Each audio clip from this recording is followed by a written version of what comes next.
a la quinta conferencia del ciclo de conferencias que se ha organizado para conmemorar el 5º centenario de la batalla de Noain. Gaur Roldán Jimeno Dugurekin, licenciado en Derecho por la UNED y en Historia por la Universidad de Navarra, con premio extraordinario y tercer premio nacional de fin de carrera. Se doctoró en Historia en la misma universidad, en Filosofía y Ciencias de la Educación en la UPV y en Derecho por la Universidad de Deusto. Posee diferentes estancias de investigación en centros académicos de Irlanda, Estados Unidos, Venezuela, Italia y Francia. Es autor de una veintena de libros y centenares de artículos en revistas especializadas, así como de colaboraciones en obras colectivas. Hoy es profesor titular de Historia del Derecho en la Universidad Pública de Navarra, director de la revista Príncipe de Viana y también de la colección Obras Completas de Jimeno Retiro. Entre los estudios que ha realizado en torno a la conquista de Navarra y sus consecuencias, podemos destacar el libro Conquista e Incorporación del Reino de Navarra a Castilla, realizado junto a Gregorio Monreal, y la reedición y amplio estudio preliminar del libro de María Pui Wiki en torno a la conquista de Navarra.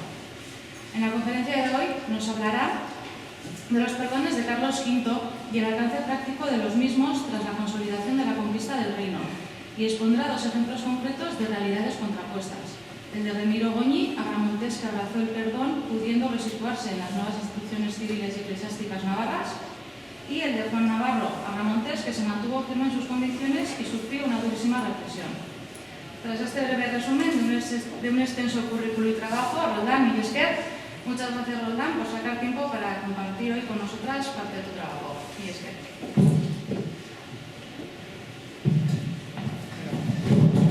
Studio testimonicativ, que también es que vertalo tu capo FPI, ¿entendás? ¿Sí? No, ¿verdad? Bai, ez, amela hau ez.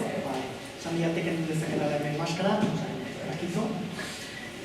Bueno, pues muchísimas gracias. Hace un par de años, cuando Marian y Elul vinieron a mi casa, pues ya empezaron, pues cómo podemos plantear pues diferentes conferencias y actos para conmemorar la batalla de Noain. Ya empezamos a darle vueltas, pues bueno, yo ya empecé a barruntar esa idea de esta conferencia y bueno, y todo llega en esta mitad, ¿verdad? Y aquí estamos, y que nos iba a decir que iba a ser en estas circunstancias, ¿verdad?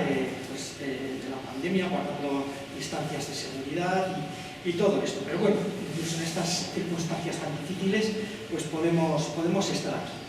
Como os he dicho en la presentación, yo soy historiador del derecho y por tanto me ha tocado hablar de, vamos a decir, cómo sería la situación jurídica posterior a la conquista de Navarra y además he querido centrarlo en un aspecto muy específico y que tiene una actualidad tremenda desde el punto de vista jurídico. Ahí está el tema del procés, que son las amnistías o los perdones, que no es algo actual, ni algo siquiera de 1977, sino que es algo que existe en el mundo del derecho pues, desde siempre, ¿no?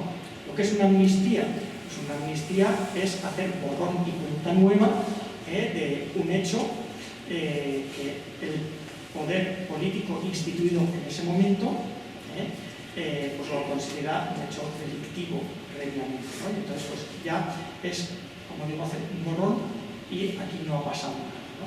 Esto es una amnistía o un perdón. No es lo mismo un indulto, actualmente en esta época no existían los indultos, hablamos simplemente de perdones o amnistías. Un indulto pues es, sí, se perdona, pero siguen vivos los antecedentes penales, no se quitan esos antecedentes. Entonces, por ejemplo, en el tema catalán, lo que está ahora sobre la mesa, ¿no? Bien, entonces, pues este es mi objetivo, pues explicar en qué consistieron o cómo se puso ese punto final jurídico a través de los perdones de Carlos V, Carlos I, llamémosle como se quiera, al tema de la conquista. Esto enlaza con la batalla de Noain porque buena parte de la nómina de los amnistiados formaron o tomaron parte en Noain y luego posteriormente en Arbayú y en Hondarribia. Es decir, que no es un tema ajeno a lo que estamos aquí conmemorando, ni muchísimo menos, al revés, están profundamente concatenados. Y para no hablar pues, exclusivamente de cuestiones jurídicas que aburriría al personal y de qué manera, pues he escogido dos casos concretos, que yo creo que poniendo nombres y apellidos y viéndolo, como digo, en dos casuísticas muy concretas, pues nos vamos a hacer una idea mucho más cabal y real pues, de lo que ocurrió, ¿no? Tanto de los que abrazaron pues, esos perdones y cómo les fue en la vida, y también de los que no los abrazaron y persistieron en una actitud, vamos a decir, en este caso insumisa contra el nuevo poder establecido y la consecuencia que tuvo en sus carnes en forma de represión, en general, pues en forma de muerte además. Bien,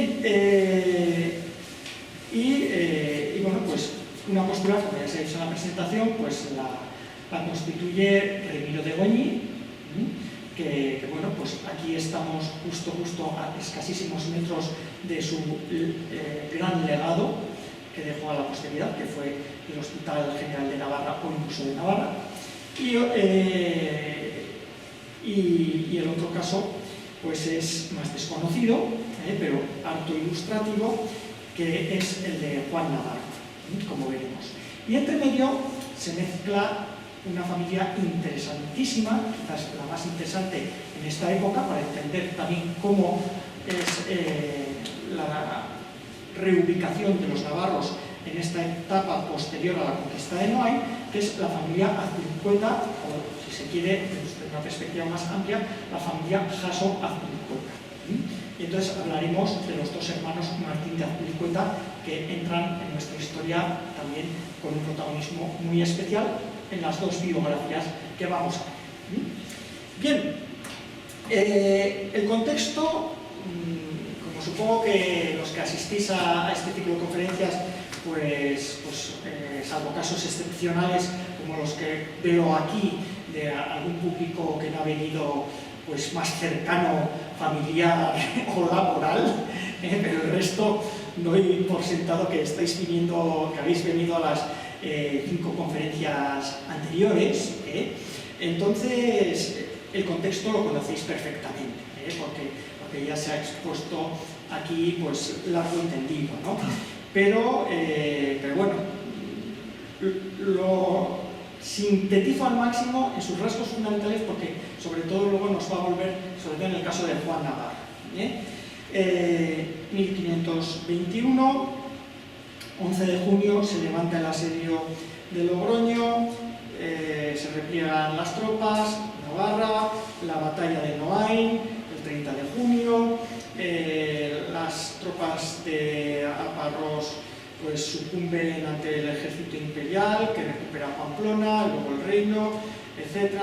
Y luego ya, pues como sabemos, batalla de Amaiur, de Hondarribia, etc. Bien, en este marco vamos a encontrarnos, como digo, con dos perdones, dos amnistías. Esta, la primera, la que menos nos interesa, nos interesa más la última, la primera de mayo de 1522, pero sí que me interesa resaltar que entre ese primer perdón de mayo de 1522 y la toma de Amaiur va a abrirse un periodo de una durísima represión contra el bando agramontés, que busca consolidar, obviamente, definitivamente la conquista. Se van a suspender todos los oficios y beneficios de los navarros hasta su confirmación por el emperador. Se va a proceder a la confiscación de los bienes de quienes habían sumado a lo que desde el bando de Agramontés y desde la corona se le llama la conquista francesa. Se va a proceder también al derribo de la mayor parte de las fortalezas que se habían salvado de la destrucción de Cisneros, y sobre todo se va a enjuiciar a los navarros que habían defendido la causa de los reyes legítimos acusados del delito de lesa majestad.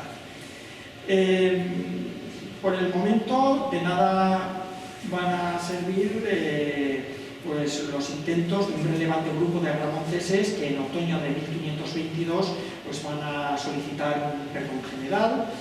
Y bueno, ese perdón general, esa amnistía general, finalmente va a llegar el 15 de diciembre de 1523, cuando Carlos I va a otorgar, como digo, esa amnistía a todos los que habían colaborado con los franceses, así se dice, salvo a 152 significados agramonteses. Algunos de ellos todavía estaban refugiados en Hondarribia, la fortaleza que finalmente va a capitular en febrero de 1524. Bien, en cualquier caso, ya entrando en 1524,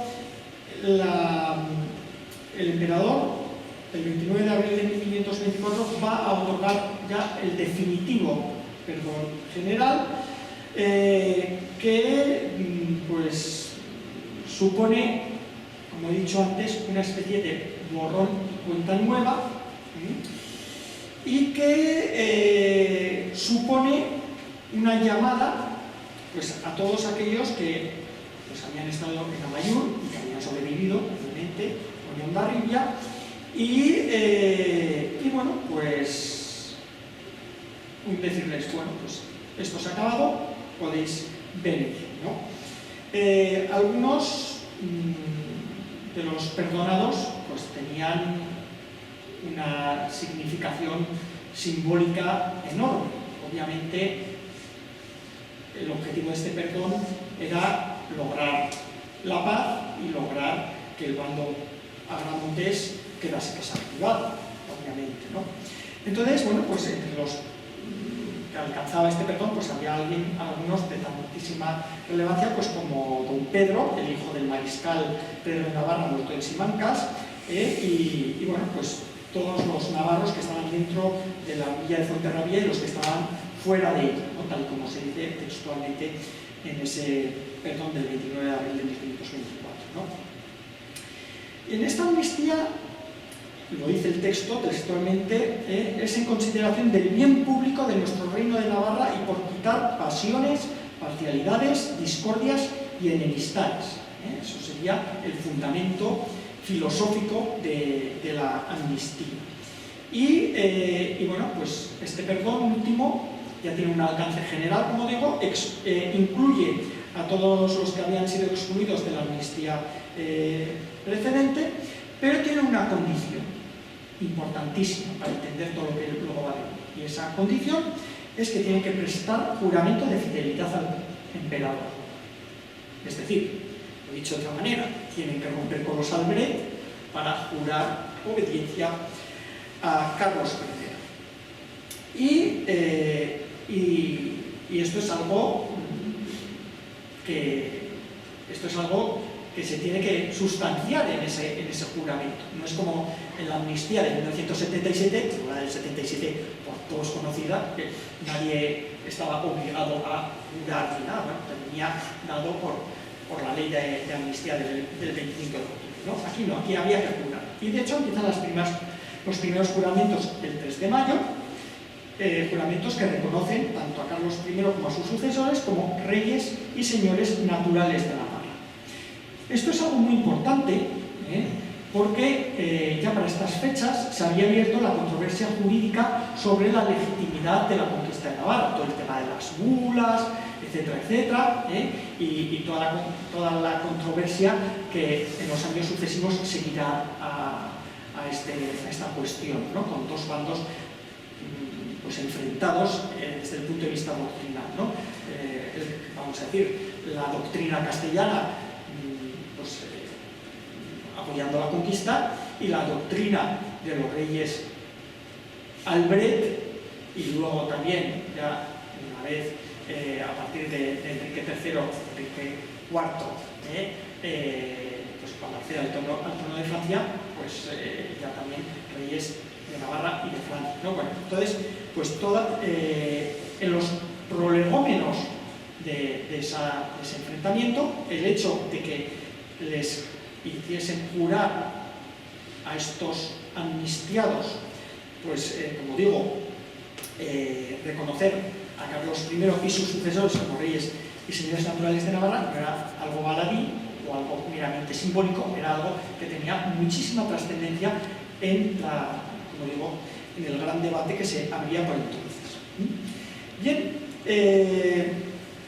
por otra parte, y esto lo recalco con el primero de los protagonistas que hablaremos, el 25 de mayo, el rey va a extender el perdón general a los eclesiásticos navarros partidarios de Enrique de Albret. Había muchos eclesiásticos agramonteses, pero es que no eran eclesiásticos, vamos a decir, del montón, es que la cúpula de la Iglesia navarra era agramontesa, como veremos. Entonces, esto era lograr, lograr que la jerarquía eclesiástica navarra, pues, otra vez entrase también por el aro. Cuestión distinta es que también el soberano, Carlos I, tenía la sartén por el mango, y esa sartén todavía, el mango se va a hacer todavía más fuerte con Felipe II, cuando, pues, en la Edad Moderna, pues los reyes, y ya en el marco tridentino sobre todo, los reyes van a tener derecho de patrón de presentación, y los reyes van a ser los que pongan a dedo a los obispos. Y de hecho no vamos a tener en Navarra un obispo navarro hasta el siglo XVIII. Siempre van a ser castellanos y en algún caso aragoneses, ¿no? Pero bien, y claro, y detrás de todo esto está esta realidad que os acabo de apuntar. Lógicamente, esta medida también hacia los eclesiásticos es porque los eclesiásticos díscolos estaban en el exilio, como veremos. Bien, en cualquier caso, pues este perdón va a tener un valor integrador, cierto es,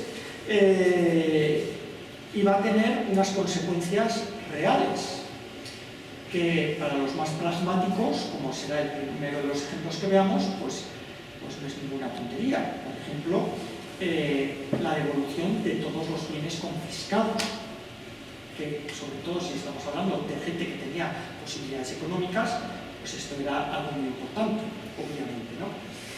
Y, bueno, no es que esa confiscación va a tener numerosos problemas luego en la devolución, pero bueno. Pero luego, sobre todo, la gran consecuencia que veremos, y eso sobre todo lo veremos en el último de los casos, es que aquellos que no abrazaban el perdón, pues sufrirían una durísima represión. Esto se sabía de antes, pero se llevaba a la práctica desde el minuto cero. De tal forma, pues que en un periodo de tiempo muy breve, pues este perdón último de Carlos I fue muy eficaz. Muy eficaz como punto final para la conquista, o un punto y seguido, porque la polémica doctrinal al menos subyació durante, bueno, pues al menos siglo y medio de una manera bastante viva, ¿no? Por tanto, 1524-1525, como digo, van a ser 2 años decisivos para desactivar la conquista a través de esta fórmula, y luego, bueno, pues ya en la política internacional pues va a contribuir que el sempiterno enfrentamiento de las 3 primeras décadas del siglo XVI entre Francia y Castilla, pues, y ya podemos hablar de España en estos momentos, pues se va a acabar, o al menos se va a acabar momentáneamente, ¿no? A través del Tratado Hispano-Francés de Madrid de 1526. Entonces, pues, el rey de Francia, Francisco I, va a renunciar a sus derechos en Italia, de Nápoles Milan-Asti, que, como sabéis, es lo que origina fundamentalmente toda la historia, fundamentalmente el conflicto por las posesiones de Italia, es lo que origina la partida de Villar, que en la carambola pues, entre Navarra y las mulas, y el Tratado de Blois y todas estas historias. Bien, y bueno, pues definitivamente, pues como digo, eso hace que ese tratado, el propio monarca francés se comprometa también a procurar que Enrique de Albret no vuelva a usar el título de rey de Navarra, ¿no? En el artículo 20. A ese Tratado de Madrid van a seguir los acuerdos hispano-franceses de Cambrai de 1529, el de Niza de 1528 y el de Crepin de 1544, y ese compromiso pues, va a quedar reiterado, ¿no? de no prestar ayuda a los Albret en los intentos de recuperación del reino de Navarra, ¿no? Pero ciertamente, o sea, más allá de la gran política internacional, que luego da un nuevo giro, como he dicho, cuando el rey de Navarra pasa a convertirse también en rey de Francia, pero ciertamente el instrumento jurídico que desactiva la conquista pues van a ser estos perdones. Bueno, hasta aquí la parte más ingrata de mi conferencia, la parte más jurídica o más teórica y demás. Ahora ya paso a ver, como digo, en carne y hueso, dos ejemplos que yo creo que nos sirven bien para situarnos en qué ocurrió o cómo ocurrió, pues, como digo, con nombres y apellidos, pues, la resituación de los navarros, ¿no?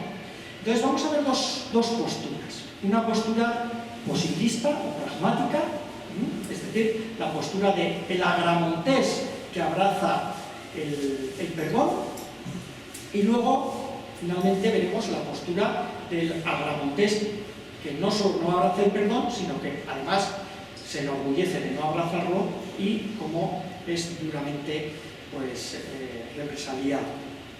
Bien, la primera de las posturas es la de Remiro de Goñi. ¿Quién era este Remiro de Goñi? Remiro de Goñi es una persona, bueno, vamos a decir, relativamente conocida. En Pamplona, en el Chabacoiz Alto, o en Balañén, para los que viven en esa calle y tienen ese sentimiento identitario de pertenencia a Balañén y no a Pamplona, pero pues una de las calles, la calle central más importante de Chabacoiz Alto, pues se llama Remiro de Goñi, ¿no? Y para los que os suene, los que tengáis más de conocimiento, pues ya sabéis que la mayor parte de los apellidados Goñi en Navarra vienen de este Remiro de Goñi.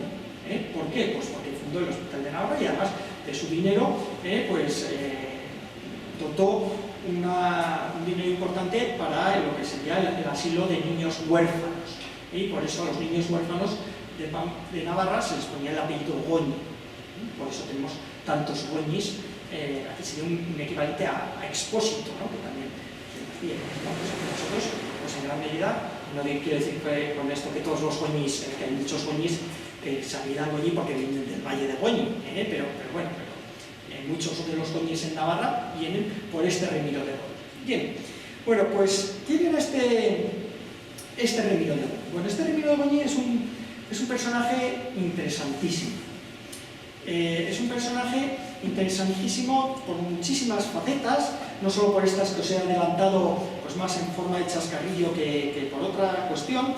Es un personaje de una de las familias navarras del 15 y 16 más importantes. Entronca por un lado con los Azpilicueta y por tanto con los Jasso Azpilicueta, es decir, es pariente de San Francisco Javier, es pariente de Martín de Azpilicueta, es, vamos a decir, de la aristocracia agramontesa. Y bueno, pues este Remiro de Goñi pues, nace en Peralta en 1481 y bueno, pues además de sus posesiones en Peralta también tienen posesiones, son señores de Tirapu, de Liberri, su sobrina segunda Isabel de Goñi y Peralta, pues esta, por ejemplo, va a casar con Miguel de Jasso y Azpilicueta, que es uno de los hermanos de Francisco de Jasso y Azpilicueta, es decir, Francisco Javier. O sea, quiero decir que son familias totalmente enraizadas. Lógicamente, en este foro no voy a repetir lo que supongo que ya se habría dicho hasta la saciedad, pues del papel de los Jasso pues, en la conquista de Navarra, en la defensa de Armayur, etcétera, etcétera. Bien,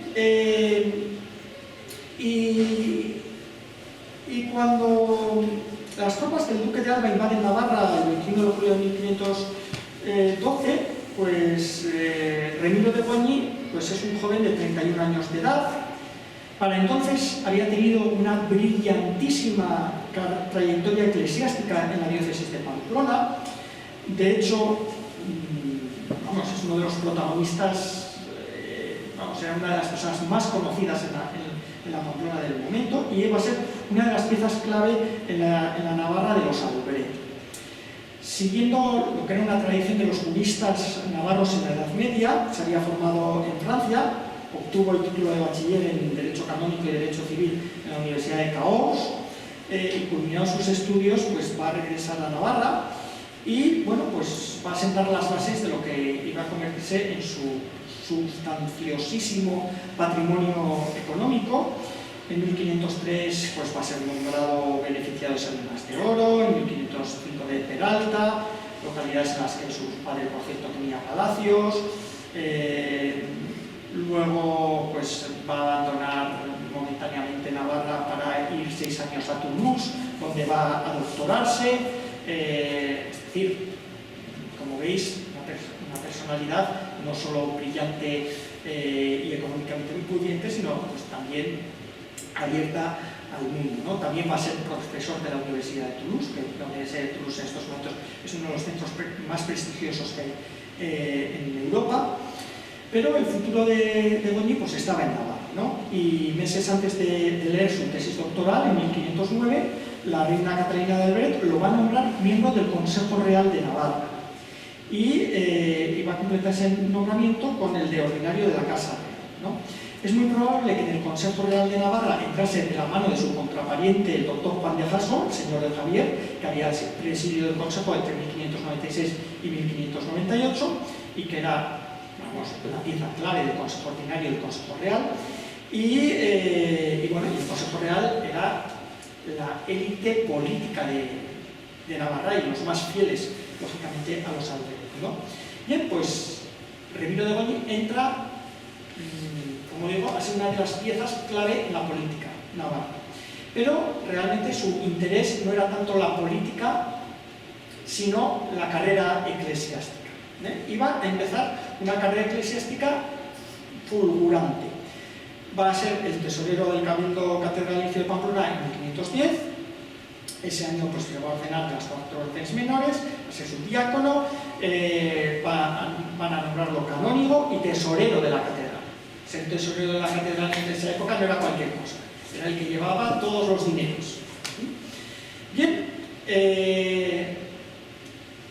es decir, una persona que os podéis imaginar era de las más importantes y las más poderosas en esos momentos previos a la conquista.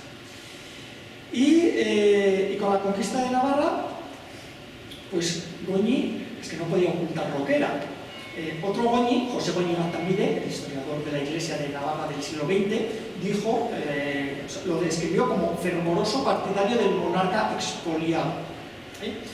Bien, en cualquier caso, era tan importante su poder que bueno, pues a pesar de la conquista sigue manteniendo por el momento sus cargos, como el de tesorero de la catedral. Esto es donde va a mantener una posición firme frente a Fernando el Católico, en el cobro pues, de relaciones atrasadas, por ejemplo, o su postura realmente firme frente al virrey Marqués de Comares en 1513, un tipo valiente contra el nuevo poder pues, instalado.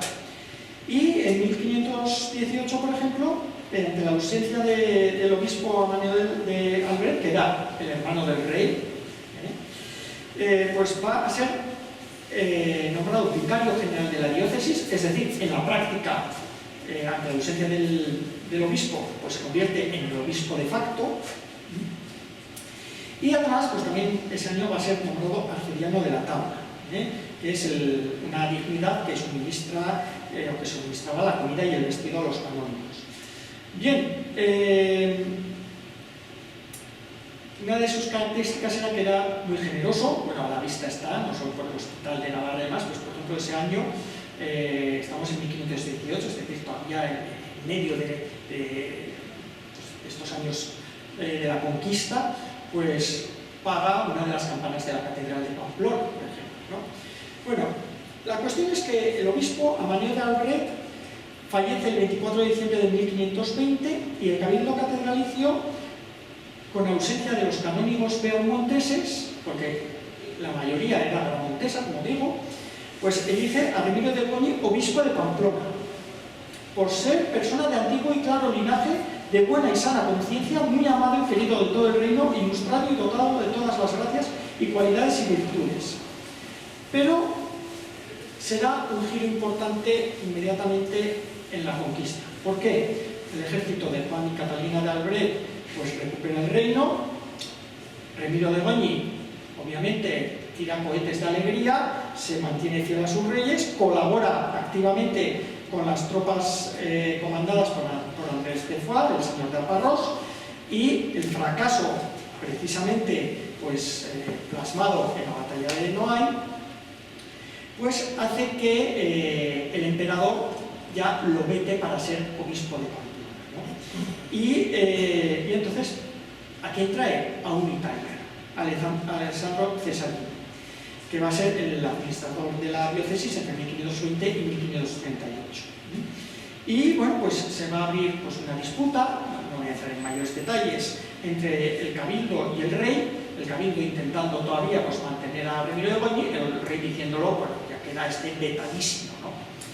Bueno, la cuestión es que bueno, pues finalmente, pues, tras la conquista de Noailles, ya la situación de Goñi queda, perdón, la conquista, la batalla de Noailles, la situación de Goñi queda muy debilitada, y Remiro de Goñi, tras Noailles, huye al exilio, como tantos eclesiásticos, y huye al señorío del Bearn, ¿no? Y es curioso, a pesar de lo que os voy a contar luego, que muchos diréis, uy, pues qué chaqueta vuelta, qué vendido y qué tal, qué cual, pero bueno, en su testamento lo tenía por orgullo, y en el testamento reconoce con orgullo que se exilió al Bearn tras la batalla de Noailles. Bien, en cualquier caso, pues claro, desaparecido Remiro de Goñi, por el momento, pues el emperador pues, va a poner al frente de la catedral, a llevar las cuentas de la catedral, pues a una persona de su confianza, a Juan Rena, menos, el veneciano Juan Rena, que luego será nombrado vicario general y administrador de la iglesia en sede vacante y va a ser una de las personas puntales para la consolidación de la conquista de Navarra. Y esa va a ser, como digo, su vida. Bien, huido al señorío del Bearn, Remiro de Goñi, pues va a quedar excluido del primero de los perdones de Carlos I, ¿no? El de 1523, ¿no? Y además se le nombra como excluido, y se le denomina expresamente canónigo y tesorero de la iglesia de Pamplona. Y bueno, pues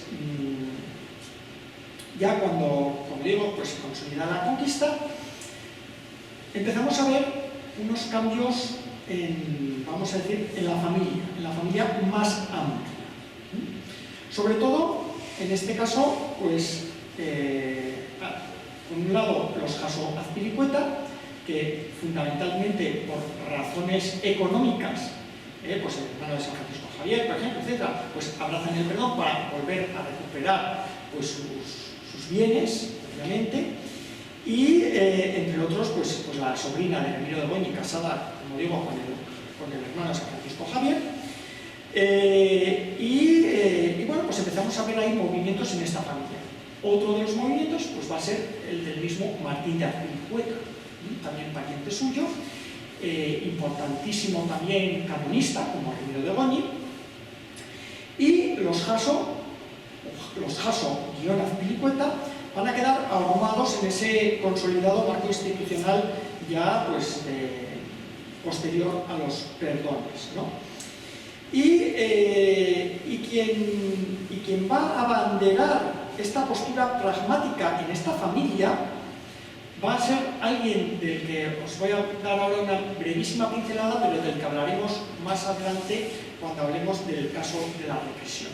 Es un Martín de Azpilicueta, pero no el famoso, no el de la calle, no el doctor Navarro, sino un hermano que se llama también Martín de Azpilicueta.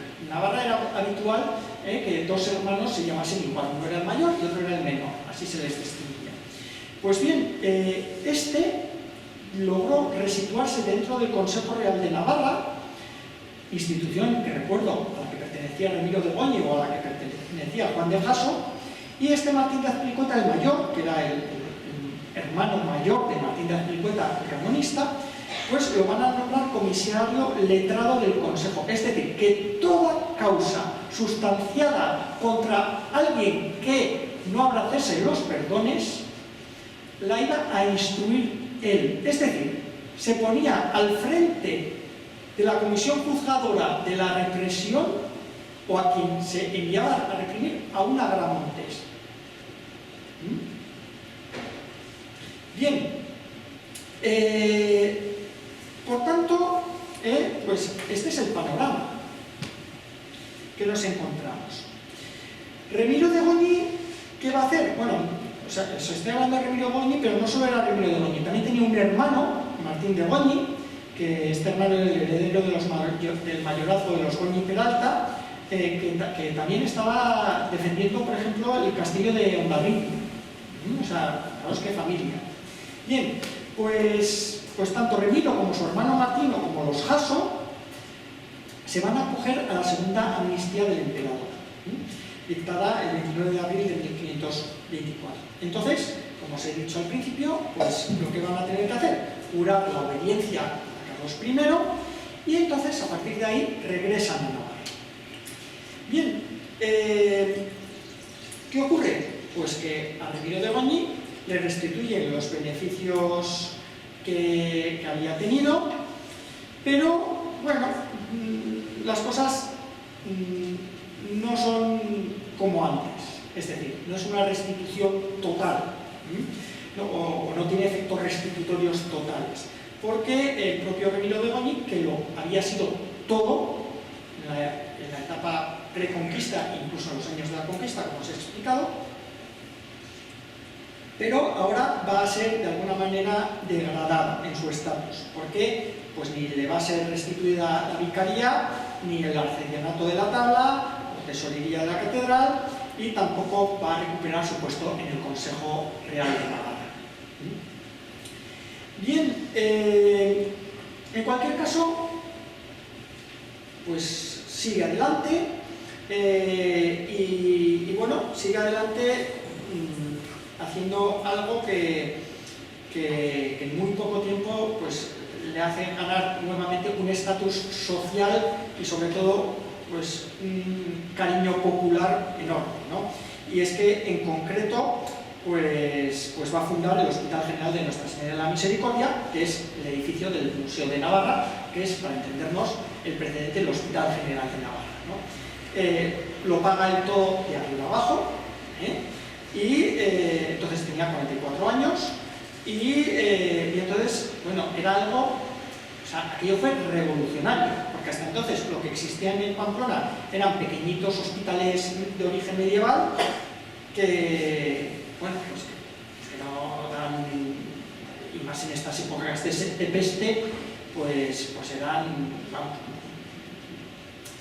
no contribuían a nada prácticamente a la salud, ¿no? Sino todo lo contrario, ¿no? Y a partir de ahora pues se hace un hospital para la época pues, moderno y bueno, etc., ¿no? Bueno, y luego, pues como os he dicho, también otra de las funciones de este centro pues va a ser el dar cobijo a los niños huérfanos, ¿no? A la infancia abandonada, que era muy abundante, ¿no? Y bueno, dio su apellido pues hasta esa costumbre que perduró en Navarra hasta el siglo XIX, ¿no? Bien, y bueno, pues persona especialmente generosa, pues su riquísima biblioteca particular, que estaba en 23 arcas, que sería la biblioteca seguramente más voluminosa de Navarra en aquellos momentos, pues la dio a la propia catedral, etc. Bueno, obviamente, pues esto enseguida pues, le hizo, como digo, ser una persona pues, muy valorada en la sociedad de su momento, y poco a poco, pues en ese resituarse en la sociedad, como digo, ya de los años 20, pero sobre todo 30 del siglo XVI va a hacer que cada vez vaya teniendo un peso mayor en la diócesis y que cada vez le vayan dando cargos de mayor confianza, ¿no? Y bueno, pues son años en los que tiene también una producción doctrinal muy interesante. Yo es la razón por la que llegué también a esta figura, es uno de los teóricos más importantes que tenemos sobre el derecho de asilo, pero más importante no en Navarra, que es el único, claro, sino a nivel internacional, hasta la creación del derecho de gentes, pues de Nuevo Grocio. Realmente el manual sobre derecho de asilo que se leyó en toda Europa es de Remiro de Güell, una cosa increíble, se tradujo a todos los idiomas importantes del momento, se decían, bueno, es una personalidad realmente, bueno, admirable en ese sentido, ¿no? Yo que dirigí una tesis doctoral sobre el derecho de asilo en Navarra, bueno, pues era la fuente doctrinal por excelencia para antes de, bueno, para la Edad Media y para el siglo XVI, ¿no? Bueno, la cuestión es que bueno, pues Goñi, por ejemplo, en esta época ya de la fase, vamos a decir, la fase final de su vida, que es la que se dedica también pues, a estudiar el derecho de asilo, pues tiene unas relaciones intelectuales muy estrechas con Martín de Azpilicueta el Menor, el doctor Navarro, y Martín de Azpilicueta el Menor, por ejemplo, pues supongo que conocéis todos, pues por estos años que tiene bastantes problemas políticos, que le intentan hacer bastantes zancadillas y puñaladas contra Felipe II, ya estamos pues haciendo su famosa carta apologética, que es una especie de mostrar la lealtad al rey, pero sin querer borrarse del orgullo de haber sido agramontés, pero diciendo, bueno, tenemos que ser pragmáticos y este es el nuevo estatus que tenemos, y nuestro rey es Felipe II, ¿no? Bien, pues de alguna manera ese pragmatismo pues también está alimentado entre la relación entre ellos, ¿no? Y bueno, pues yo creo que este ejemplo de Remiro de Goñi, quizás más desconocido o totalmente desconocido, por eso lo he querido traer aquí, para darlo a conocer, quizás sea más conocido precisamente el caso de Azpilicueta, por eso no he querido hablar de él, ¿no? Pero ilustra bastante bien, tanto el de Remiro de Goñi como el de Martín de Azpilicueta, ilustran bastante bien lo que sería esa postura pragmática posterior a la conquista, ¿no? A la conquista me refiero ya posterior pues a Noain, a Mayur, a Hondarribia y a los Perdores. ¿Y qué va a pasar? Y voy ya llegando a la última parte de mi intervención. ¿Qué va a pasar con aquellos que deciden mantener una lealtad inquebrantable a los Albrecht? Con aquellos, obviamente, que no están en el exilio, me refiero a los que siguen aquí, en Navarra. Bueno, pues, como he dicho, van a sufrir el castigo de la represión, ¿no? Pello Monteano, en su libro La guerra de Navarra, que ya estuvo aquí Pello, tiene un apartado que lo titula La dura represión de los legitimistas, en el que en unas pocas páginas pues describe muy bien y hace una síntesis pues, de una serie de ejemplos, ¿no? Una síntesis muy pequeña. Y uno de los ejemplos que describe muy brevemente es el que yo os voy a explicar de una manera más detallada y que yo estudié en su día y publiqué un artículo sobre el mismo. Bueno, este señor es un tal Juan Navarro, o Navarrico, como se le llamaba así, ya de Puente la Reina, un hidalgo, que, como digo, pues va a seguir fiel a la causa de los Albrecht y en 1525 y 1526 va a sufrir un proceso judicial que lo va a llevar Martín Azpilicueta el Mayor, es decir, el que le condena es el hermano de Martín de Azpilicueta el Menor, por tanto, pues un Azpilicueta Agramontes, y entonces, ¿quién es este Juan Navarro o Navarro? Bueno, pues bien, este va a ser un luchador nato por la causa de los Albrecht. va a participar en la batalla de Noailles. De Noailles se va a ir a Mayur, a participar en Mayur. Y de Mayur va a salir gritando y se va a ir a la fortaleza de Hondarribia y va a participar en Hondarribia. Es decir, lo tenemos en los tres escenarios bélicos. Y, obviamente, sobrevive a los tres. Y entonces va a ser juzgado en el Consejo Real, como digo, por Martín de Azpilicueta el Mayor, y es, para mí, el ejemplo del legitimista francés más bonito que hay y simbólicamente, pues más, vamos a decir, con más, con más mimbres para hacer este texto, ¿no?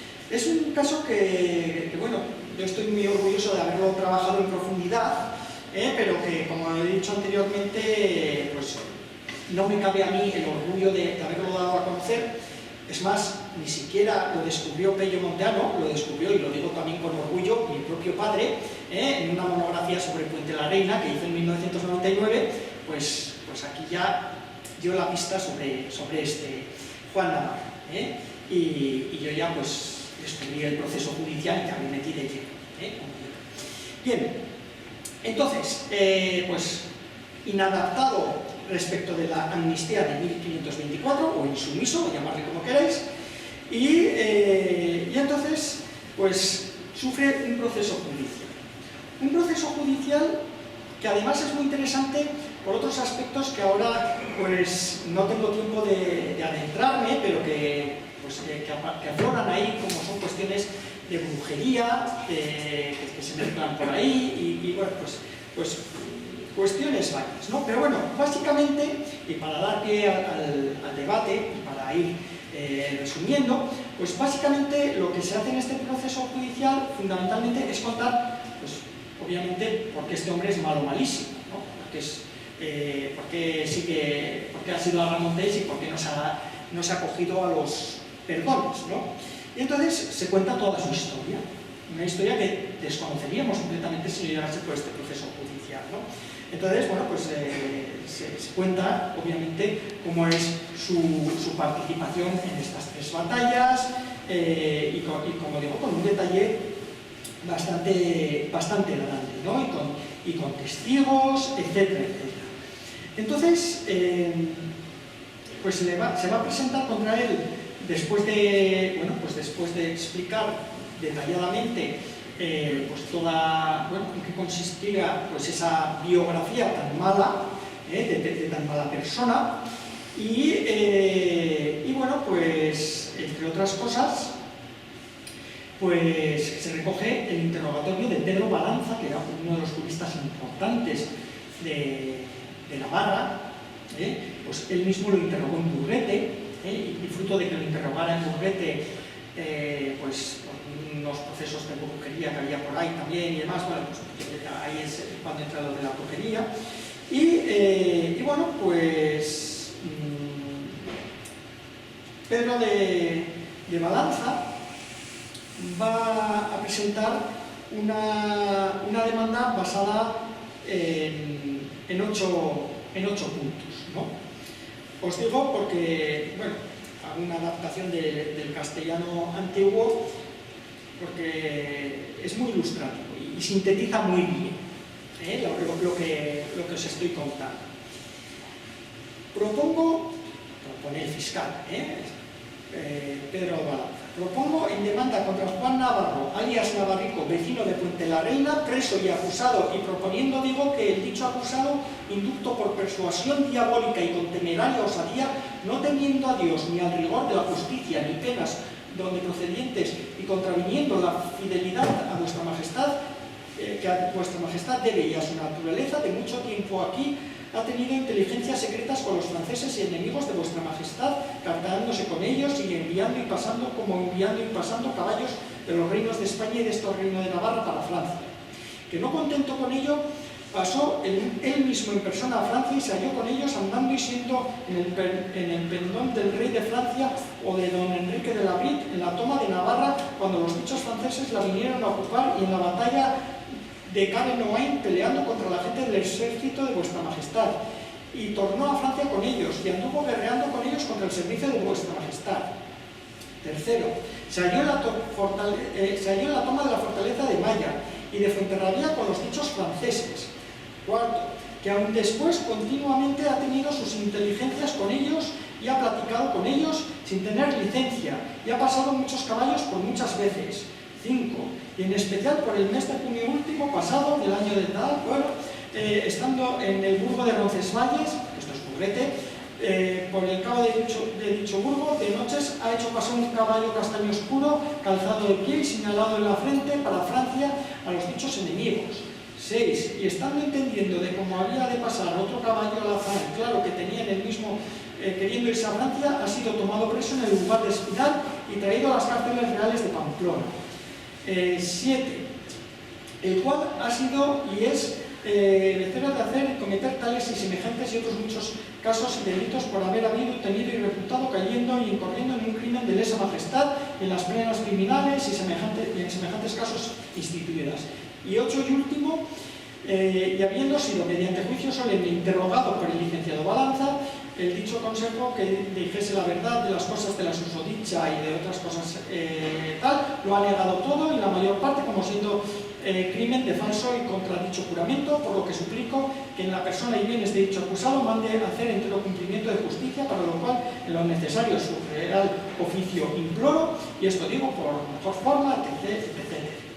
Bien, bueno, no voy a entrar en los detalles del juicio, hay una serie de réplicas y demás, y es muy interesante ver, por ejemplo, el papel de Martín de Azpilicueta, el mayor, en la probanza contra Juan Navarro, ¿no? O sea, es decir, pues si los hechos son probados o no, o lo quedamos por bueno y no. Desde luego, una auténtica prueba de fuego para un agramontés de postín como un Azpilicueta para saber si, oye, pues, si te atreves realmente a condenar pues precisamente a lo que has renunciado a ser, ¿no? Y bueno, pues lo hizo. Lo hizo. ¿Y de qué manera? Y finalmente, bueno, pues se presenta un articulado del procurador fiscal contra Juan Navarro. Pues básicamente, bueno, hay pequeños matices respecto de lo que os he leído anteriormente, pero bueno, básicamente, a grandes rasgos, viene a repetirse lo mismo, con pequeñas, vamos a decir, bueno, pequeñas variaciones, pero básicamente lo mismo, como digo. Y, bueno, fundamentalmente, claro,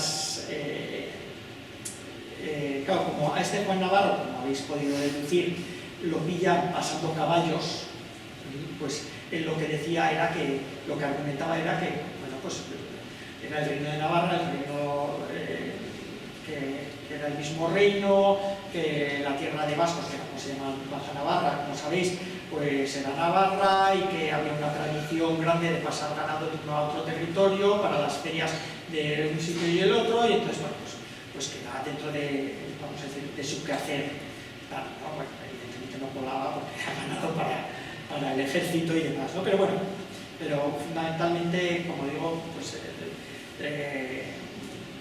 parte del articulado pues se centra en dilucidar esas cuestiones. Bueno, finalmente se le condena.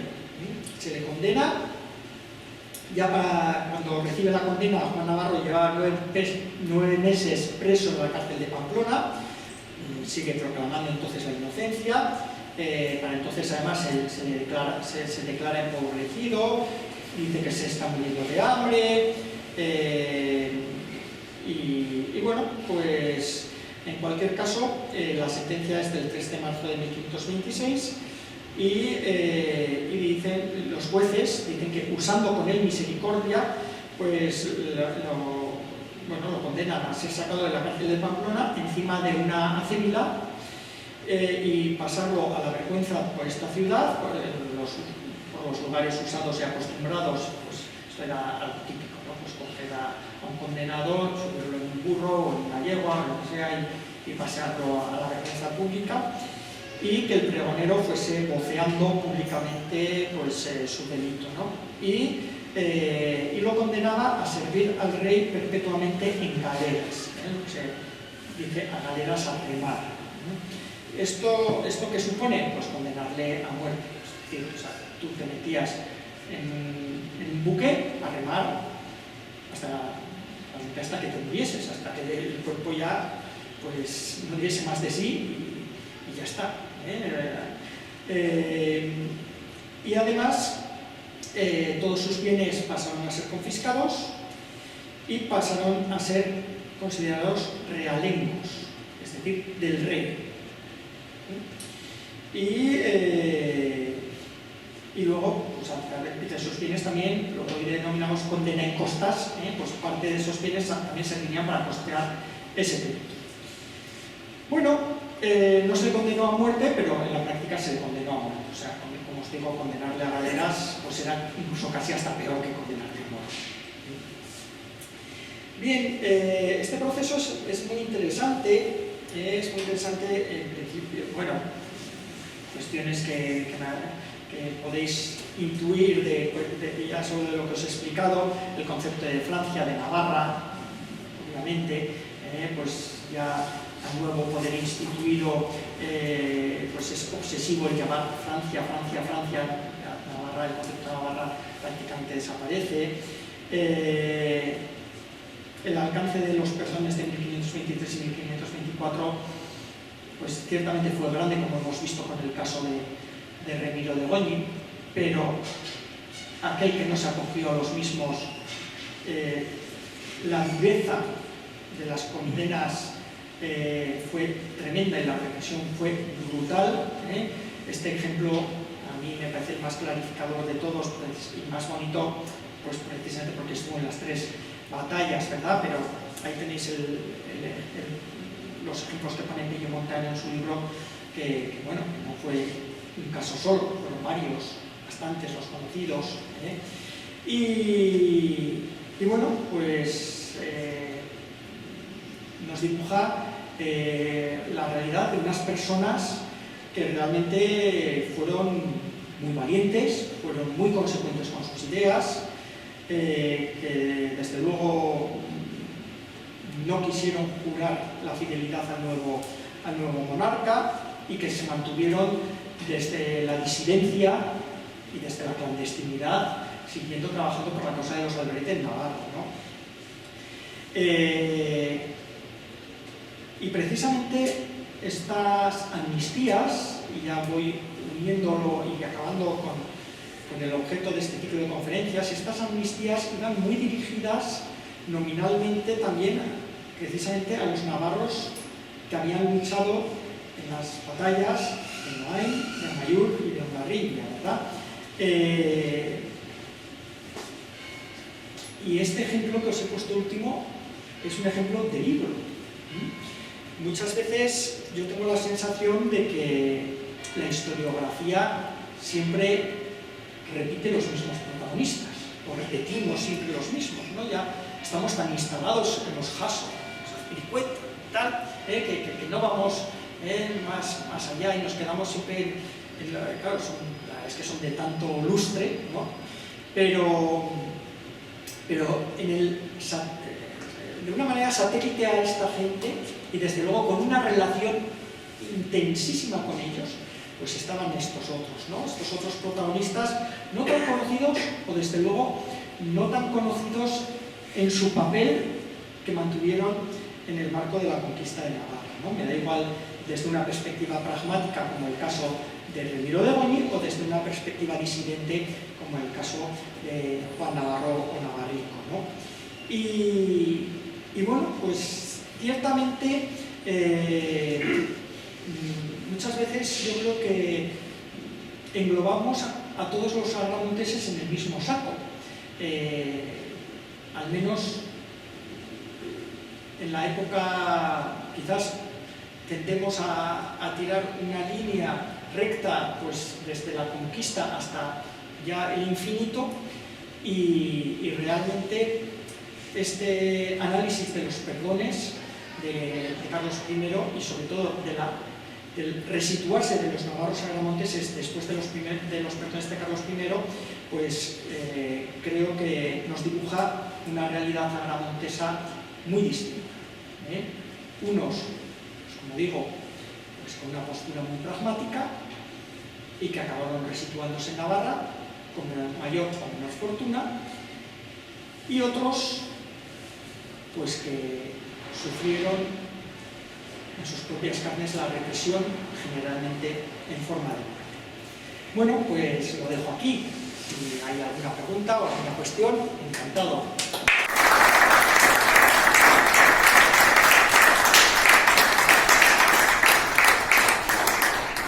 Sí, entró una bula, ¿verdad? Para justificar la expulsión de los reyes de Navarra, pero luego consiguió una bula auténtica después de la conquista. Esas bulas y ese poder del Papa parece que eran inferiores a lo que uno supone actualmente, la fuerza que podían tener, porque de hecho me estás hablando de que el obispo de Pamplona estaba apoyando a los Albret, a los excomulgados, y la población en gran medida apoyaba a los Albret, a los excomulgados. Y supongo también que tendrá una relación con que luego la corte de Navarra, de la Navarra residual, se hace protestante después, cuando viene la reforma, ¿no? Entonces, digo, parece que hay menos poder del que uno pensaría que tenían en esos tiempos los papas, aunque sí tenían una influencia, evidentemente. Daban ¿lo ves así o me falta algún...? La verdad es que es difícil. Sí, pues, la verdad es que es difícil. Esto daría para toda una conferencia, o más. Es un tema realmente apasionante. A ver, en la historia de Navarra hay dos temas potentísimos. Sin mirarnos a lo antiguo, en Navarra hay dos cosas que nos conocen fuera de Navarra, desde un punto de vista histórico. Uno es el juramento la fórmula del juramento y la creación de las Cortes, que nos enorgullece enormemente porque muestra lo temprano de la democracia de Navarra. Y la otra es la polémica suscitada a raíz de las bulas en todo el mundo, o al menos en todo el mundo occidental, que como he dicho antes, pues duró cuando menos siglo y medio. ¿Y por qué tuvo tanta repercusión? Bueno, y sigue teniéndola. Vamos, aquí estamos, en pleno siglo XXI, volviendo sobre el tema. Y en el siglo XX, ahí tenemos Amayur, el monolito de Amayur, el monolito de Amayur al que le ponen una bomba, etcétera, etcétera, etcétera. O sea, y en el siglo XIX ahí tenemos a los euskaros, bueno, reivindicando, bueno, no estamos hablando solo algo del siglo XVI, sino que ha llegado hasta la actualidad. Bueno, ¿por qué es tan polémico, ¿no? ¿Y por qué esa polémica llega hasta hoy en día, ¿no? Pues porque es una cuestión jurídica que no se zanjó bien zanjada, se zanjó por la fuerza de las armas. A ver, cuando se produce la conquista de Navarra y esa conquista se justifica por dos bulas, en esa juzgada por todos conocida, las bulas de Julio II, por un lado tenemos una iglesia que es una iglesia corrupta en lo económico, corrupta en lo sexual.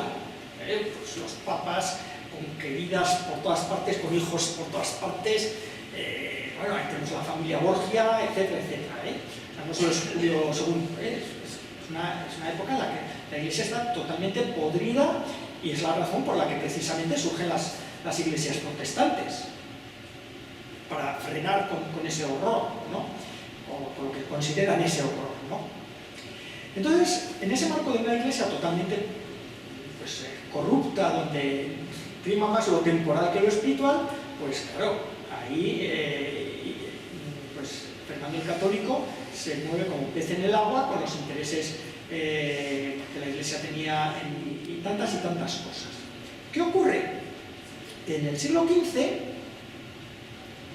los reyes europeos, cada vez más empoderados, pues van diciendo, bueno, ahí está el Papa, pues sin duda es la cabeza de la Iglesia, y en lo espiritual, pues permitirme la expresión, puede decir misa, pero en lo temporal no tiene por qué entrar. Yo soy soberano absoluto de mi territorio, de mi reino. Y esto además cada vez va a más. O sea, los reyes cada vez son más soberanos. Se va avanzando poco a poco en lo que con el tiempo se acabará convirtiendo en el absolutismo, ¿no? Entonces, como digo, se va dando en toda Europa se va gestando lo que se llama la creación del Estado moderno, ¿no? Que va a tener, como digo, otras consecuencias muy importantes, pues como la burocratización, la creación de lo que con el tiempo se llamarán ministerios, la creación de un ejército potentísimo, la creación de una hacienda potentísima, etcétera, ¿no? Ya lo que es el Estado moderno. Bien, entonces, la conquista de Navarra, ya producida en un marco en el que toda Europa está enmarcada ya en el sistema del Estado moderno, o los estados modernos, cada vez además estados más potentes, más grandes, se van caminando hacia las grandes coronas. Pues, ¿qué ocurre? Que la conquista de Navarra va a ser la última conquista de toda la historia universal que se justifica por una razón canónica. Pero esto ocurre en un momento en el que esto ya era impensable. Es más, si fuésemos al tenor literal de la conquista, de la conquista de las bulas, claro, los reyes de Francia también habían sido excomulgados por la misma razón. Pero como el Bearne no había sido conquistado,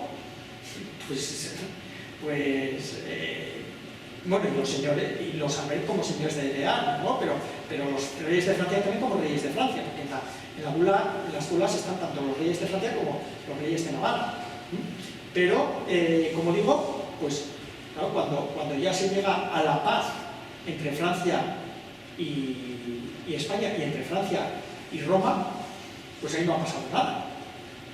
En cambio, Navarra sigue siendo conquistada en virtud de unas bulas que fueron papel mojado para el Bearn y para Francia, pero para Navarra no.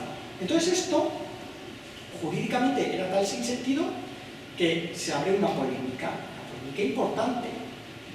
Entonces, en esa polémica, pues los juristas castellanos, sobre todo Juan de Palacio Rubios, se va a afanar en buscar otros argumentos distintos a los de las bulas, o sea, las bulas se van a ver acompañadas de otros argumentos muy forzados, porque lo que justificó jurídicamente la conquista fue el tema de las bulas. Lo otro ya vino casi después, ¿no? Entonces, como digo, pues van a ser otra serie de argumentos que bueno, pues vamos a decir que Castilla va a poner sobre la mesa frente fundamentalmente a Navarra-Francia, porque como digo, esto se va a dilatar en el tiempo durante siglo y medio, ¿no? Y va a ser un tema muy importante. Bueno, de hecho, Juan de Palacios Rubios era el jurista más importante que había en Castilla, que estaba escribiendo en el siglo XVI la obra que justifica a Castilla la conquista castellana de las Indias, y el por qué Castilla podía hacerse con las Indias, que es una obra monumental en muchísimos tomos, y que además tenía mucha polémica porque, bueno, pues también en el siglo XVI pues ya empieza el humanismo respecto de, bueno, pues la licitud o no de esta conquista, etc., ¿no? Como sabéis.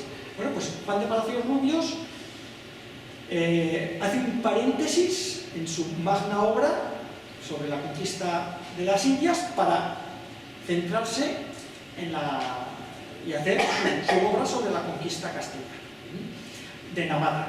Y como digo, el argumento central serán las bulas, pero pues se verá obligado a aderezarlo con otra serie de argumentos variopintos, algunos sucesorios, otros de muy diverso tipo, ¿no? Pero el argumento central, el potente y el que vertebró la mayor parte de, como digo, de las discusiones doctrinales hasta que, bueno, obviamente no lo he dicho, estoy hablando de siglo y medio, pero bueno, yo creo que esto es algo sabido, por si acaso hay algún despistado. ¿Cuándo se acaba con esta discusión doctrinal?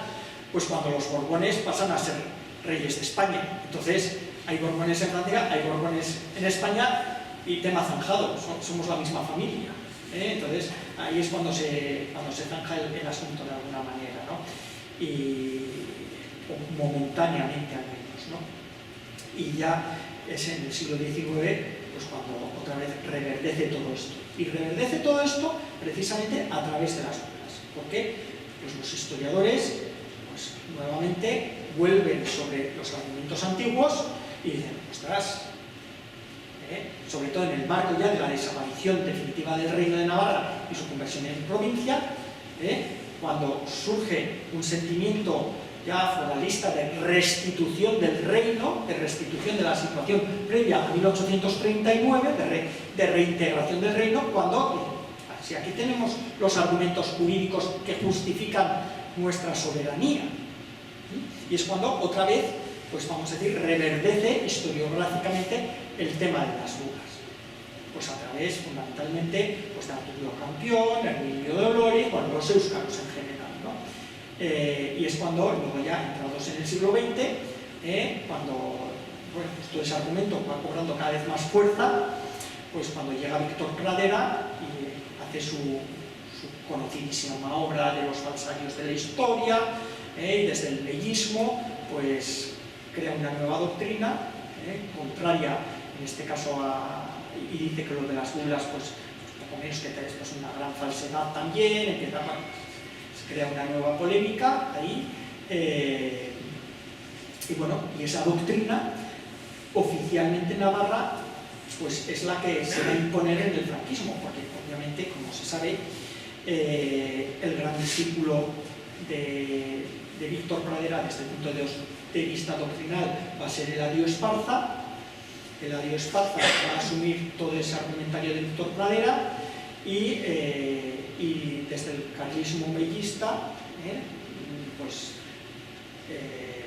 entre otros, pues Jaime del Burgo, ahora famoso por otras cuestiones, pues también va a darle mucho pábulo a este tema y bueno, pues durante el franquismo, quitando la historiografía del exilio, pues va a haber un discurso unitario, ya el tema de las bulas va a quedar de alguna manera zanjado y va a ser fundamentalmente, pues ya llegada la transición, bueno, es muy curioso, pero si vais a Mayor, a la exposición que hay ahora en el pueblo, pues bueno, fijaros la importancia que tenía simbólica todo este tema, que bueno, pues uno de los batallones importantes pues de Budaris en la guerra civil era el batallón Amaiur, que ahí está pues, la línea y demás en esto, ¿no? Bueno, en definitiva, llega la transición y otra vez vuelve este discurso a ponerse sobre la mesa, y además coincide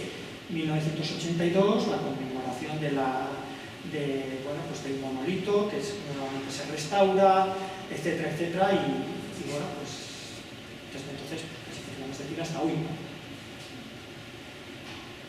Creo que me he enrollado demasiado. Sabes demasiado.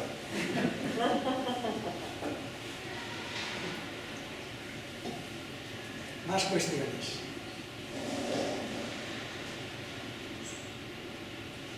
No me extraña que no preguntéis, claro, me enrollo tanto en las respuestas. Si no se le pregunta a nadie, si no. Cosa que oí para me la refrendes o no. Se dice que Felipe II, no, Carlos V, y se arrepentía o tenía dudas sobre la legalidad de la conquista de Navarra y encarga a Felipe II en su testamento que revise cómo está eso. Felipe II hace lo mismo con respecto a Felipe III, y Felipe III, más práctico que ellos, monta un consejo que le da la razón, como cabía esperar, y entonces ya consideran que está bien hecho lo de Navarra. Esa es la historia que he oído, pero no sé si es...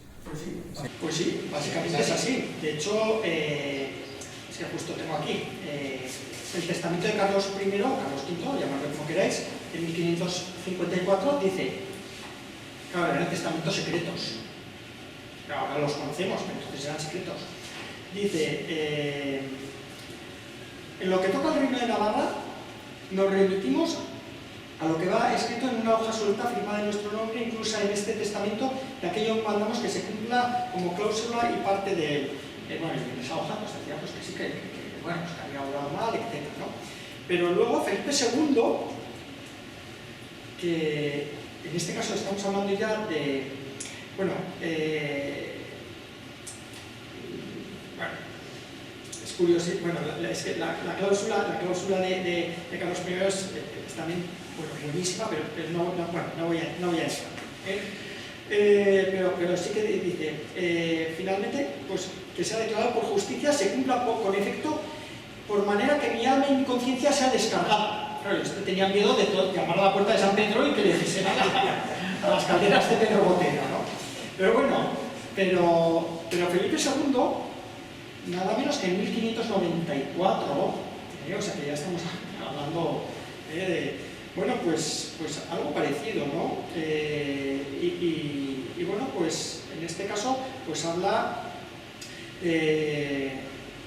pues de que este tema pues sea sometido a personas de ciencia y conciencia que sepan apurar muy bien los fundamentos de la justificación con que los reyes católicos, mis bisabuelos, procedieron en lo del Reino de Navarra. ¿Por qué? Porque en estos momentos de 1594 este tema es uno de los grandes temas de controversia del derecho internacional público del momento, como os digo, etc., ¿no? O sea, claro, este hombre está acribillado pues, por la polémica del momento, ¿no? Y entonces, bueno, pues lo que pide, pues que eso se revise, que se estudie y que si realmente pues está mal, pues que, bueno, pues que se haga otra cosa, ¿no? Y eso, y que a todo lo que más en justicia y conciencia se averigüese o tal, pues que manda a su hijo, lo mande ver y mirar, de manera que su conciencia y la suya queden seguras y que si en algo sean descargadas, o deban de ser descargadas, lo sean y demás. O sea que la mala conciencia, ahí estaba.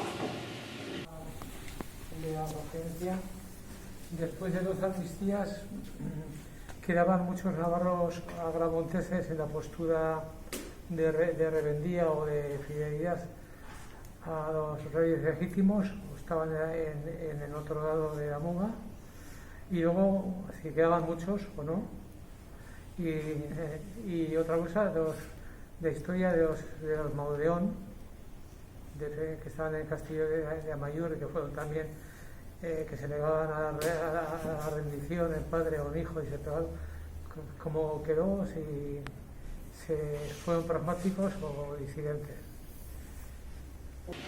Pues vamos a ver.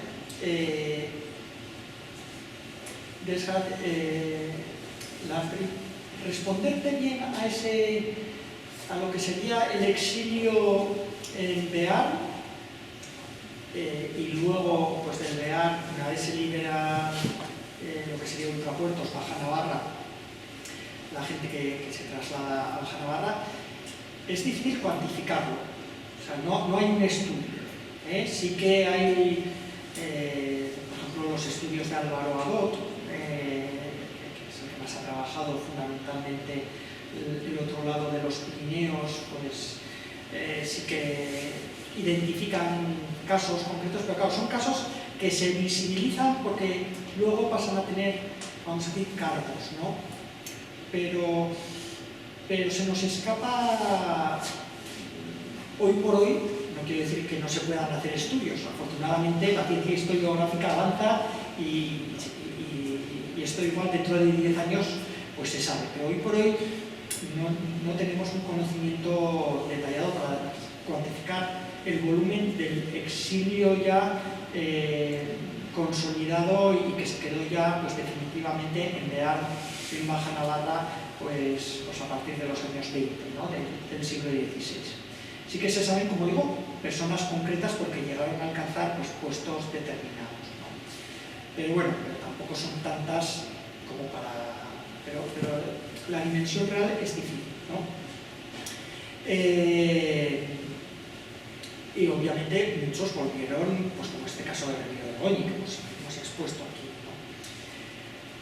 ¿Cuántos fueron los que no se acogieron al exilio, al perdón y se quedaron aquí y bueno, pues los que conocemos precisamente fueron o son los que los pillaron.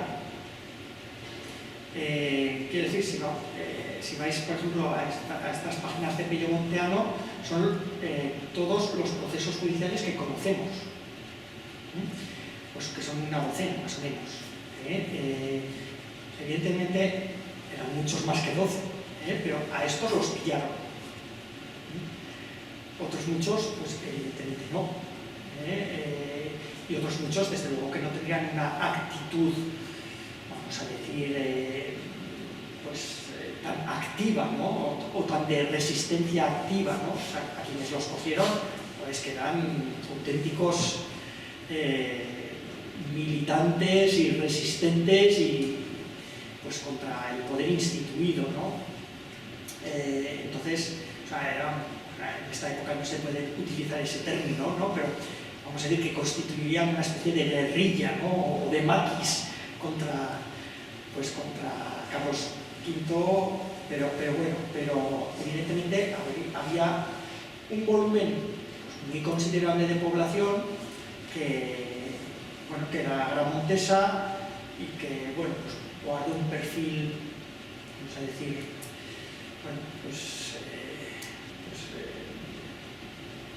me da rabia hacer comparaciones con unos saltos cronológicos tan brutales, pero bueno, todos conocemos, por ejemplo, familias profundamente republicanas y que habían tenido, pues en la guerra del 36, pues una actividad muy grande, que luego pues ni tomaron el camino del exilio y tuvieron la fortuna de no haber sido represaliados, me refiero con la muerte, y que vivieron aquí, o que malvivieron aquí, ¿no? Que sufrieron represión económica, represión de todo tipo, y que aquí pasaron todo el franquismo, ¿no?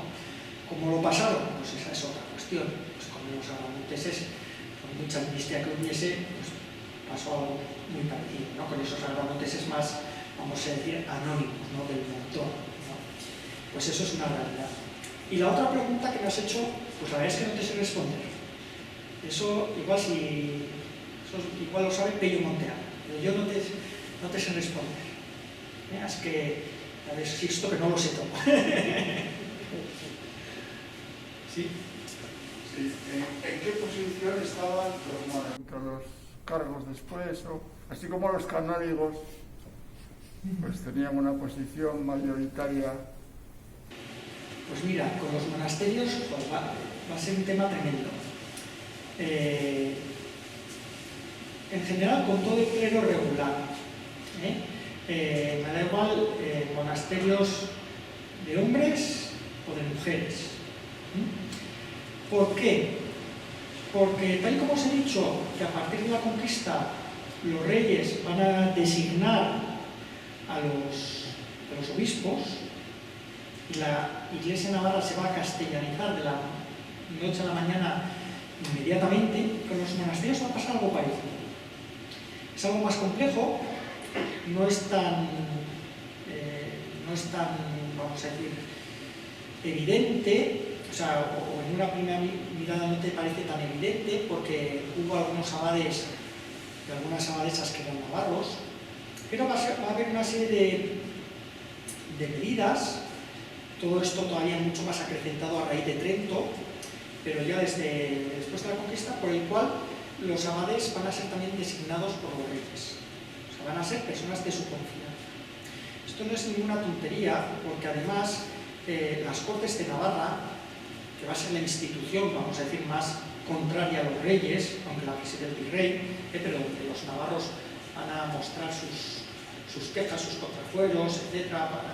Bueno, pues uno de los tres brazos de los tres estados es el clero. Entonces, claro, al rey le interesa muchísimo tener controlados a los principales monasterios, sobre todo los que tienen asiento en cortes. Pero a mayor abundamiento, Felipe II va a dictar una ley. Esto ya está en un marco más general, más del Concilio de Trento y está el protestantismo y tal, pero va a dictar una ley por la cual va a prohibir a los navarros y en general a todos los súbditos de la monarquía universal española, pero ir a estudiar a universidades fuera de Navarra, o sea, perdón, fuera de la monarquía española. Claro, esto en Navarra, que la tradición era ir a estudiar a Francia, fundamentalmente a Cahors y a Toulouse, y algún excéntrico se iba a Bolonia, como los Hasso, pero fundamentalmente iban a Cahors, Toulouse y a París, eran los destinos típicos de los navarros en la Edad Media, en el siglo XVI, incluido Martín de Azpilicueta, por cierto. Bueno, pues eso lo toca. También cambian los límites diocesanos, porque todo Baztán, Malerreca, Bortziria pertenecían a la diócesis de Bayona. Bueno, en cualquier caso, no me quiero ir por las ramas, en cualquier caso, hay una política muy sopesada y muy contundente en unas pocas décadas de castellanización absoluta de la Iglesia de Navarra, empezando por el obispo y siguiendo, como digo, por los monasterios. E incluso en algunos monasterios, en algunas órdenes monásticas que tenían una costumbre interna suya, pues ya como muy pautada de estudiar en determinados lugares, por ejemplo los cistercienses, pues ya hay una serie de normas ad hoc para los cistercienses navarros para estudiar en determinadas universidades españolas.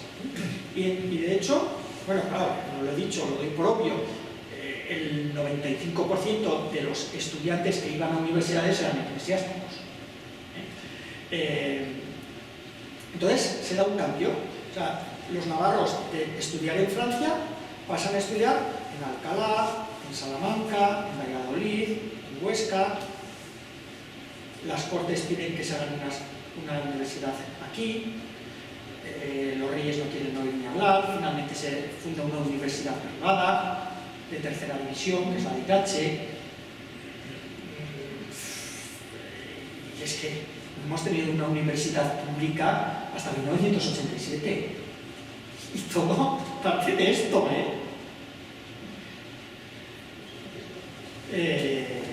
Esta es nuestra realidad.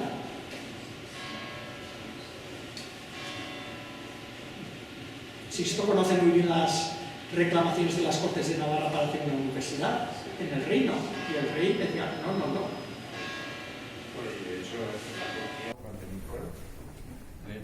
en la comunidad autónoma vasca no han tenido tampoco universidad. Y el obispado estaba en Calahorra. O sea que las tácticas para controlar se extendían a todo lo vasco. A lo navarro, por supuesto, porque era lo que más legítimamente se podía reivindicar. Así. Y hasta aquí no llegó. Y los reyes y las leyes, ¿había ley en Navarra que tuviesen que jurar o de eso nada? ¿No quisieron? ¿No había ley? A ver, sí y no. A ver, esto también daría para toda una conferencia. Es bastante complejo explicar. Cuando se produce la conquista de Navarra, como digo, en el marco ya del Estado moderno, toda Europa se encamina hacia dos regímenes políticos, dos sistemas políticos absolutamente opuestos. Lo voy a simplificar al máximo, porque esto me llevaría, como digo, a toda una conferencia.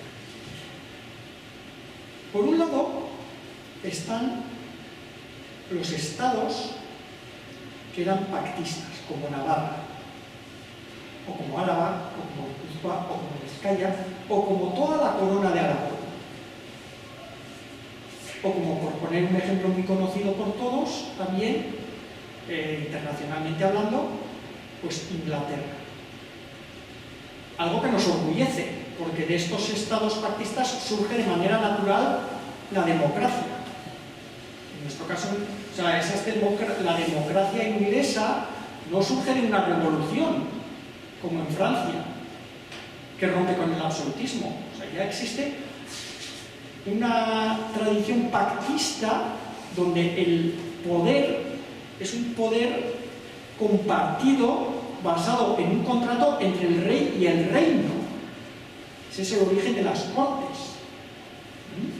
Eso es algo que nos tiene que enorgullecer como navarros, muchísimo, porque además es una de las primeras cortes de toda Europa, las de Navarra, la gestación. Y eso se fundamenta en el juramento recíproco.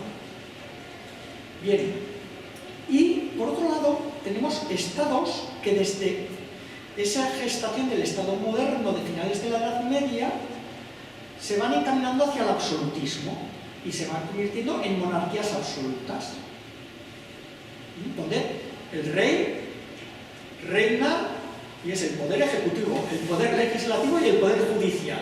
Lo es todo.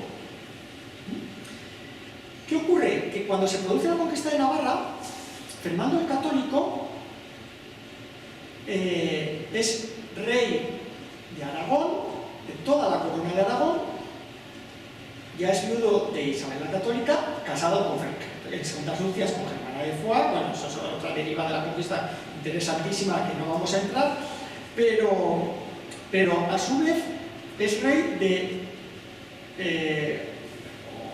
bueno, rey entre comillas, ¿no? Porque su hija pues está como está, pero de Castilla, ¿no? Entonces, Castilla va hacia el otro modelo, hacia el modelo del decisionismo rey. Pero claro, él, como rey de la corona de Aragón, tiene esa cultura pactista. Entonces, se encuentra con una situación que le dura entre 1512 hasta su muerte, y una patata caliente, porque esa conquista no se solucionaba. Había nuevos intentos de reconquista por los Albrecht. Entonces tenía la mitad de los agramonteses en su contra, o sea, la mitad de la población en su contra, o más de la mitad en su contra, etcétera, etcétera. Entonces podía haber impuesto el modelo castellano, pero claro, eso era todavía echar más leña al fuego, porque si llega a imponer el modelo castellano, parte de los beaumonteses se hubiese cambiado de bando, claramente. Entonces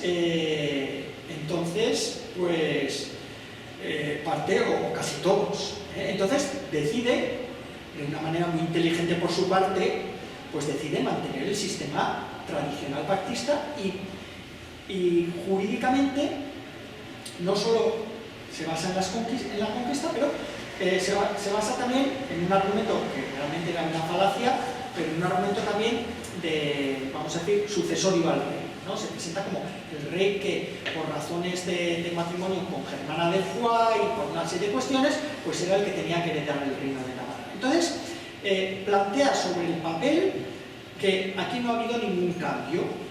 Ha habido un cambio de rey, sí, hay una conquista, pero hay una conquista que era necesaria pues para quitar a estos herejes del medio, pero aquí, navarros, estaros tranquilos que aquí no va a cambiar absolutamente nada, porque yo juro los fueros, por tanto mantengo ese sistema pactista.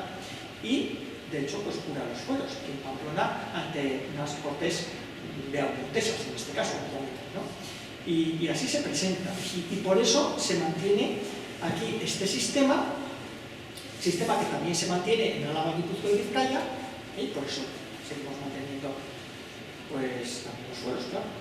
Pero Carlos I, Felipe II, esto no quisieron saber nada. No, entonces ese juramento se sigue manteniendo, pero ya es un juramento absolutamente desvirtuado. Pero absolutamente. ¿Por qué? Porque antes, por ejemplo, los reyes juraban en persona aquí. Ahora ya el juramento no lo hacen los reyes en persona, salvo algún caso excepcional, sino que lo hacen a través de los virreyes. Ya no es un juramento previo a la coronación del rey y a su acceso al trono, sino que es incluso posterior.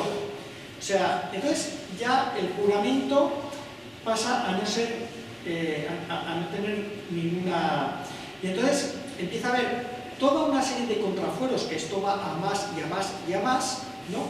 Que pues, parten desde el mismo juramento y siguen pues, con todo tipo de cuestiones, mayores, menores y de todo tipo de calado, pero que, bueno, algunas en relación a cuestiones de soberanía que igual nos pueden parecer pues, de poca importancia, pero que simbólicamente lo tenían y mucho, pues como las veces que convocaban los reyes a cortes, que obligatoriamente tenía que ser una vez al año, y finalmente pues igual pueden pasar 10 años sin convocar los reyes a cortes, que era la forma de que los navarros mostrasen su soberanía, o en la acuñación de las monedas, en la que los navarros querían que los reyes apareciesen con el numeral navarro, y los reyes pues querían anteceder al numeral navarro, el numeral de ellos como reyes de Castilla, y bueno, pues muchísimas cuestiones, ¿no? Que tienen que ver con la soberanía, ¿no? Y la verdad es que los 3 siglos de la Edad Moderna, hasta la desaparición del reino, va a ser un pulso entre el rey y el reino, en el que bueno, pues algunas veces gana el reino, y otras muchas pues el rey, obviamente, ¿no? Pulso que se libra en las cortes, y cuando las cortes no están convocadas, pues la diputación que hay entre cortes y cortes, donde, y enlazo con la pregunta anterior que decías, donde están los eclesiásticos nombrados por los reyes. Lo que pasa es que ahí los navarros tuvieron suerte, y perdón que vuelva a la pregunta inicial, pero es que me he acordado de esto y es interesante también, los navarros, vamos a decir, soberanistas, tuvieron suerte. ¿Por qué? Porque claro, generalmente los eclesiásticos ya eran gente de una cierta edad, en las condiciones de entonces.